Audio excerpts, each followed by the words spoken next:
عید الفطر کی تیاری آخری مراحل میں داخل ہو چکی۔ اکاڑا کے تمام بازار عید کی شاپنگ کرنے والوں سے بھرے پڑے ہیں۔ عید کی خریداری کے لیے بازاروں کا رخ کرنا عید جیسے تہوار کا ثقافتی حصہ بن چکا۔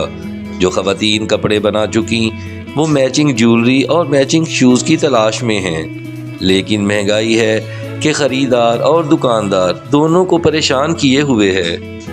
مہنگائی تو بہت زیادہ ہے، لیکن پھر بھی جو چیزیں لینی ہوتی ہیں جو ضرورت کی ہیں ان پہ تو کمپرومائز نہیں نہ ہو سکتا، تو پھر جو چیز ہماری رینج کے مطابق ہے وہ ہم لے رہے ہیں، تو جو نہیں اتنی ضرورت کے مطابق وہ پھر اوائڈ کر رہے ہیں، یہی ہے۔ پھر عید کی یہ شاپنگ چاند رات تک کسی طرح سے جاری رہے گی۔ کیمرہ ٹیم کے ساتھ عبد الوحید انصاری، اکاڑا۔